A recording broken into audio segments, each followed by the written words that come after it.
ఒకే ఒకరు స్టూడెంట్ నుంచి అందరూ ఖాళీ అయిపోతున్నారు, గురువులందరూ వెళ్ళిపోతున్నారు. కానీ మీరు పట్టుదలగా ఎట్లా అయినా కానీ ఇక్కడే ఉండాలి, సో వాళ్ళకు విద్యాబుద్ధులు నేర్పాలి, సో వినూత్నంగా ఆలోచన చెయ్యాలి అనే ఉద్దేశంతో మీరు నిజంగా ఇప్పుడు ప్రభుత్వం నుంచి కూడా మంచి ప్రశంసలు.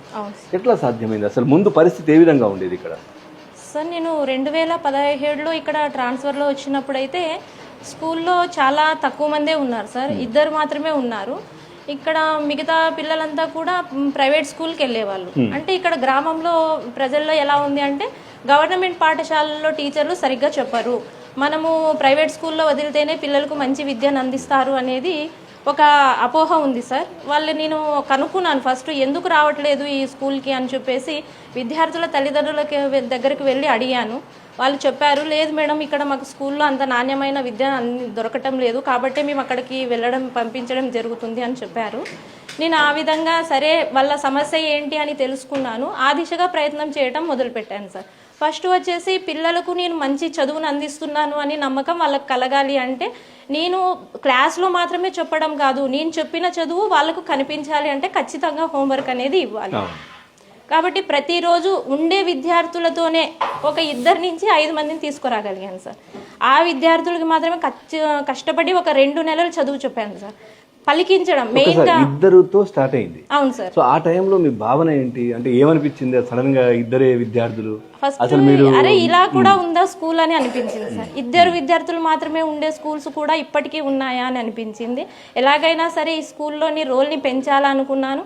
ఫస్ట్ ఏ ఒక్కరూ కూడా ప్రైవేట్ స్కూల్కి వెళ్ళకూడదు, ఎంతమంది అయితే ఉన్నారో అంతమంది మా పాఠశాలలోనే చేరాలి అని నేను ముందుకు అడుగు వేశాను సార్. దానికి గ్రామస్తుల సహకారం చాలా ఉంది. వాళ్ళు నన్ను నమ్మకపోతే నేను ఇంత సక్సెస్ అయ్యేదాన్ని కాదు సార్. వాళ్ళకి ఇక్కడ ఫస్ట్ మెయిన్ వచ్చేసి స్కూల్లో పలికించడం నేర్పించాను సార్. గట్టిగా పలికిస్తూ వాళ్ళకు కూడా తెలియాలి, అదే మేడం స్కూల్లో చెప్తుంది, మనం ఎంతసేపు ఉన్నా సైలెంట్గా చెప్తే వాళ్ళకి అర్థం కాదు సార్. ఏదో మేడం చెప్తుంది వెళ్తుంది అన్నట్టు ఉంటుంది. చిన్న పిల్లలకు బాగా పలికించడము ఈ విధంగా చేశాను.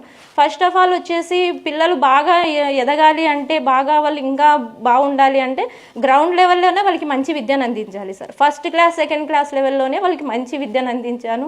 ఆ విధంగా నేను ముందుకు పోగలిగాను. ఇప్పుడు ఎంతమంది స్టూడెంట్స్? ప్రజెంట్ ఇక్కడ 33 ఉన్నారు సార్. ప్రతిరోజు అందరూ హాజరు ఖచ్చితంగా సార్. వాళ్ళు స్కూల్కి రాలేదు అంటే ఖచ్చితంగా నా ద్వారా ఫోన్ కాల్ వెళ్తారు సార్, ఎందుకు రాలేదు అని చెప్పేసి.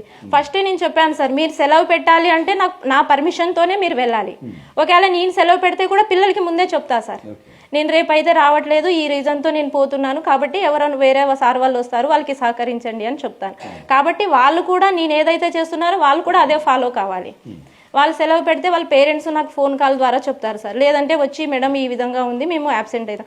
Maximum absent car sir. వాళ్ళకి ఇంకా అత్యవసరం అర్జెంట్ పెళ్లి ఉంది, హెల్త్ బాగాలేదు అంటే తప్పించి యాబ్సెంట్ అయితే ఎవరు కాదు. తర్వాత ఇది ఎంతకాలం నుంచి కొనసాగుతుంది? దాదాపు 8 సంవత్సరాలు. 8 సంవత్సరాలు. ఇంకొక విషయం కూడా విన్నాం, అంటే 8 సంవత్సరాల్లో దాదాపుగా 35 మంది ఇప్పటి వరకు నవోదయ గురుకులాల్లో నవోదయ ఒకరు సార్, మిగతా వాళ్ళు గురుకులాల్లో సెలెక్ట్ అయ్యారు వెళ్ళారు అనేది.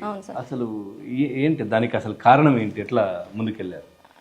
అదే సార్, ఇక్కడ ఫస్ట్ గ్రౌండ్ లెవెల్ నుంచే వాళ్ళకి మంచి ఎడ్యుకేషన్ అందించగలిగాను సార్. వాళ్ళకి ఇంకా మంచి సీట్లు పొందితే అక్కడ ఇంకా మంచి ఎడ్యుకేషన్ దొరుకుతుంది అని చెప్పేసి వాళ్ళకి ప్రిపేర్ చేయించడం జరుగుతుంది.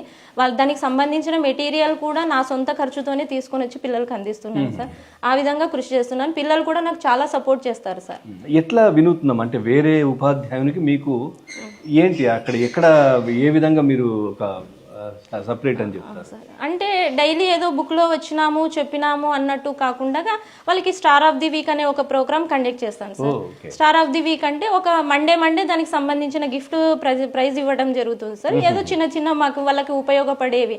అంటే ఆ వారంలో మొత్తం ఆ అబ్బాయి ఏదో ఒక విషయం తీసుకుంటాం సార్. రెగ్యులర్గా స్కూల్కి రావడం అయితేనేమి, యూనిఫామ్ వేసుకురావటం అయితేనేమి, టైమింగ్స్ మెయింటైన్ చేయటము, హోంవర్క్ రాయటము, ఈ అంశాల మీద వాళ్ళకి స్టార్ ఆఫ్ ది వీక్ అని సెలెక్ట్ చేసుకుని వాళ్ళకు ప్రైజ్ ఇవ్వటం జరుగుతుంది సార్. అంటే పిల్లలను స్కూల్ కి తీసుకురావడం కోసం మీరు తీసుకున్నటువంటి ఒక విధానం. నిజంగా ఇది ప్రైవేట్ పాఠశాలల్లో అక్కడిక్కడ కనిపిస్తా ఉంది సార్, అక్కడ ఉంది సార్. వీక్లీ గానీ మంత్లీ ఈ స్టార్ ఆఫ్ ది స్టూడెంట్ అని